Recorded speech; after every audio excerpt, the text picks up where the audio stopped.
Well, look, I understand the concerns that residents across the country have got around immigration. The Conservative Party has been quite honest that in the past mass migration at the level that we've seen was something that we got wrong as a party. I think the anxiety that regular everyday voters have got is because they've seen mass migration, but they don't feel that their own life is more prosperous as a result. But what we're seeing under the current government is, despite what Paulette says, we're seeing record numbers of people crossing small boats, 60,000 so far since Labour came into office.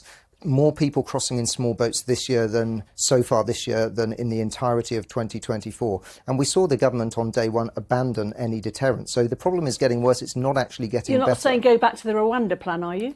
Well, we've been quite honest that they need to have a deterrent. The Rwanda plan was there, it was set up, ready to go, and Labour abandoned it on day one. A strong deterrent has to be in place, and the government has got to follow up its, seemingly tough talk with action. We're not seeing any improvement in immigration, and in fact, when I voted to put in place an annual cap on migration, Labour MPs voted against that. Well, look, whenever any prisoner is released accidentally, that's something that just should not be happening. The justice system across the board under all governments has to ensure that that doesn't take place.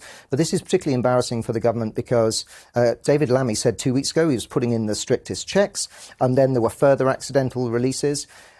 He had to come to the Commons, he did have to come to the Commons. Now, Paulette has spoken about prison spaces that have just opened up under the Labour government. The previous Conservative government announced 6 new prisons. 2 of those have now come online, so there'll be the capacity that Paulette's spoken about. There's another one due to come online in the future. But, we saw on day one of this Labour government that they were releasing tens of thousands of often violent offenders onto the streets. But allow me to come back on your point, Paulette. You talk about the funding of the justice system. To put this into perspective, the budget for the Ministry of Justice is the equivalent of 2 weeks' worth of Department of Work and Pension spending. So government really needs to focus on where it's spending the money on priorities to ensure that society is safe. Let's be really clear, right?